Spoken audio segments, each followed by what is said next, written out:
Hi, my name is Celine, and today I will tell you the story of Susu and the Magic Mirror.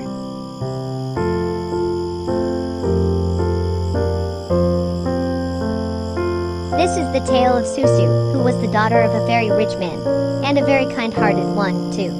Never was a beggar turned from his door, nor was there hunger or want in the length and breadth of his land. And he loved his daughter no less than she loved him. For a long time, there was happiness. Susu's mother had died when she was a small child, and so it came to pass that one day, her father married again. Not long after the wedding, a cloud of grief settled in the maiden's heart, because on a silent, moonlit night when she walked with her father, he told her that he was troubled with a wasting sickness and feared he had not long to live. Some enemy, he said, had cast a spell upon him, so that day by day he grew weaker and weaker and weaker. Because of what her father had told her, Susu was sad and often wandered to a quiet place where she could tell her troubles to the trees. The stepmother not only disliked Susu but was very mean and treacherous, hiding her hatred from the father and petting Susu when he was near, stroking her hair, and saying pretty things. So well did the wicked woman play her part that nothing could have made the father believe other than that she loved Susu quite as much as he did. For instance, on that moonlit night when he had told his daughter of his trouble, seeing her tears, for she had wept bitterly, he had said, "But Susu, my dove, your mother will care for you tenderly when I am dead, for she loves you as dearly as I do." At that, the girl stifled her sobs and dried her tears, lest the father she loved so well should be wounded by her grief. And seeing her calmed, he had supposed that all was well and that his words had soothed her. But see how it was with Susu and her stepmother. There was one day, not long after, when father, stepmother, and daughter were standing by the fountain, when the man suddenly felt a clutching pain at his heart and was forced to sit down for very weakness. When he felt a little better and the first sharpness of the pain had gone, Susu walked with him to the house. And when he was comfortably seated and had a feather robe cast about him, he bade her return to her stepmother. That she did, only because he bid her to, since she would have much preferred to sit at his feet. And what was her terror when she came upon the wicked woman talking to a great horned owl that sat in the hollow of an old tree. Seeing Susu, the stepmother took her by the hand and drew her into a place where they could be seen by the father, yet far enough away to be out of earshot. The father, seeing the woman and the maiden standing thus together, was happy, thinking that his daughter had a friend. It made him happier still to see the woman take Susu's arm and pull it gently around her waist. But he did not hear what was said, for had he heard, it would have cut him to the heart. This is what the woman said, and her voice was like a poisoned dart, as she whispered loud enough for the owl to hear.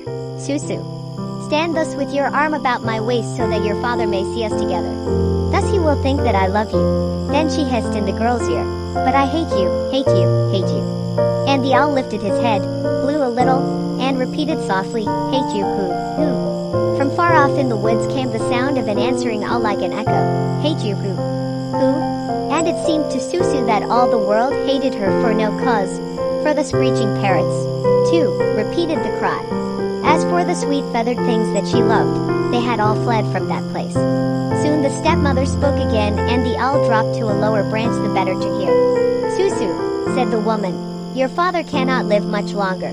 The spell is upon him and day by day he hears his death. Because of that, I am glad, for when he dies, all this land, the house, and all its riches, must be mine, mine."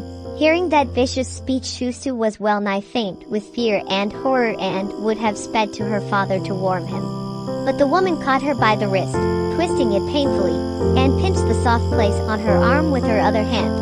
And stooping again so that it seemed to the watching father that she kissed Susu, she said, "But see to it that you say no word. For the moment that you say anything but good of me, that moment your father will fall dead." Now while all this was going on, they lived in the hills far off a youth, whose name was Wathia. He was a herder of goats and llamas who had seen Susu from a distance in her comings and goings, but never could summon the nerve to speak to her. Brown-haired he was and bright eyes, too, with clear skin and strong arms, and all who knew him said that he was a good lad. One day, Susu chanced to see a falcon wheeling high in the air, carrying something in its beak that sent the rays of the sun flashing far, like silver light. Then the bird dipped with the thing it was carrying, looking like a glittering falling star. and Susu for a moment lost sight of the bird as it dropped behind a bush. But it soon rose and took to flight, this time without the shining thing. So Wathia went to the place where the falcon had dropped, and there at the bottom of a little stream, she saw a bright round piece of silver. She rescued it and looked at it with astonishment as it lay in her hand. A polished and smooth disc it was, that reflected her face as clearly as a mirror. So she kept it, wrapping it in a leaf, and took it that night to the place where Wathia lived with another herdsman, a very wise man who knew many strange things, and he told the youth that it was the wonderful mirror of one called Parakaka, long since dead. He said that whoever looked in it saw his face as others saw it. But whoever owned the mirror saw something else, for, added he, with it you may see the hidden spirit of other people, seeing through the mask they wear. And if a man has the face of a man but the heart of a fox, then certainly, while such a man beholds his face, you shall see the other creature in him. Hearing that, Susu was much amazed at the magic of the thing. The wise man was looking into the mirror himself that very moment. And when Susu looked over his shoulder at his reflection, she saw, not the rough bearded face of the man alone, all knotted like a tree trunk, but a face that was full of kindness and gentleness. Wathia stepped up from behind to gaze at the mirror, too, and Susu saw in his reflection a face of eagerness, gentleness, and strength. She felt glad of what she saw in them both. Susu thought that with the mirror she might learn some clue about the mystery disease that ailed her father. And so she asked if one of the two fellows would accompany her back home. Wathia's friend said that he was too old for such adventures, and Wathia quickly volunteered to come with her. So Wathia gave the care of the goats and llamas to his friend, gathered his arrows and bow, his flute, and after bidding his friend goodbye set off with Susu back to her home. On the way, he told Susu of a mysterious experience he had had the night before. There had been a thin new moon that night, and the youth had slept but little because of the croaking noise made by the frogs. Presently, fully awake, he had sat up, and it had seemed to him that the air was full of noise, not only of frogs but of the owls and bats. Presently he had seen a great white two-headed toad. Then from rock and hole slithered unclean, abominable creatures of all sorts, serpents, centipedes, and great gray spiders, and all these creatures had gathered in a circle with the two-headed toad in the center. Soon the youth had heard the great white, two-headed toad say this: "One knows where our queen is?" Who, and first, one creature and then another had answered, "Thedo, our queen, lies hid unsought, beneath the stone that men have wrought." And so it went on, a mad and horrible concert, with bat and owl and great ghost moth, whirling about on silent wings. Until sickened of it all, Wathia had risen and clapping his hands to his ears, fled from the place. Since then Wathia had heard this refrain in his ears: "Thedo, our queen, lies hid unsought, beneath the stone that men have wrought." "Surely," said Susu to Wathia, "these are strange goings-on. I only wish I could understand what it is all about." Speaking thus, Susu and Wathia arrived at her father's house. It was a day on which the good man was feeling very weak, but seeing that his daughter was pleased with her new companion, he ordered his servants to spread a table under the trees, and the three of them had a feast of goat's milk, and fruit, and cassava bread, though the father could eat but little. Then Wathia took out his flute and played music until the world seemed full of peace. Susu, too, sang sweetly, so that for a moment the father thought that the shadow that was upon him was but a dream and might pass. They talked long and long, the three of them. Then came the stepmother, who fixed her large dark eyes on Susu, not looking at her straight, but sideways. Susu sang to Wathia's flute music again, and it seemed to her please father that all on earth that was soft and shapely and fair were gathered there in that garden, until catching the eye of his wife he was reminded that his life was flowing away, and the old grief came upon him. Somehow talk fell upon Susu, her new mirror and the strange way in which she found it, though no mention was made of its magical qualities. The father came to see this mirror, looking over Wathia's shoulder and seeing his reflection. But what Susu saw was a face that denoted great bravery and kindness.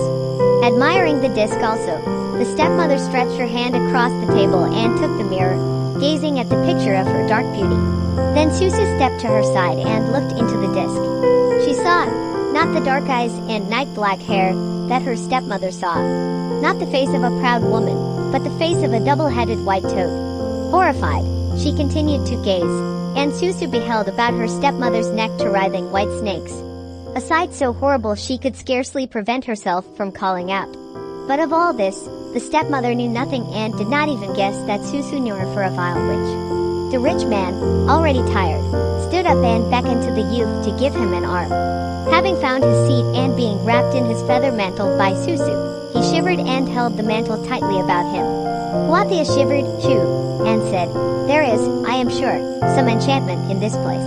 For though the sun is warm, I feel a chill as if some clammy thing enfolded me." All of a sudden, Suzu's eyes fell upon a large grindstone that lay nearby. It was a stone so great that a man could hardly raise it, and so it had been left there for years and grasses had grown about it. Susu had seen it there countless times, but this time leapt into her mind the song that Huathia had heard. "Thedot, our queen, lies hid unsought beneath the stone that men have wrought." It had meant little before, but in a flash, she saw that the grindstone was a stone wrought by man. So she whispered to Huathia to fit an arrow to his bow, to hand her his weapon, and then to lift the stone. With a great effort, he raised the stone, heavy though it was, setting it down to one side. And there, in a hollow place where the stone had been, sat a large, white double-headed toad. "Shoot, Susu, shoot," commanded the father. "Let not that evil thing escape. It is the creature that torments me in my dreams at night." Swift flew the arrow in Suzu's hand and it pierced the body of the toad. At the same moment, there fell from the roof of the house two monstrous white serpents where they had lain hidden. Like lightning, Huathia, having seized the bough, set two arrows flying, and each serpent was cut in half. In less than 3 moments 3 evil things died, and it was like the sun coming from a cloud veil. How joy came to that place. The weakness of the father fell from him like a cloak. The bodies of the toad and the snakes withered and shriveled, and as a light breeze sprang up, what was left of them was blown away as dust. The whole world seemed to burst into song. So both father and daughter knew then that the witcheries were gone and the evil creatures vanished forever, and that all the trouble that had been upon that place had come from the wicked stepmother. So youth and maiden were married, and the father soon regained his health and strength. And in all the world there were no happier people than they.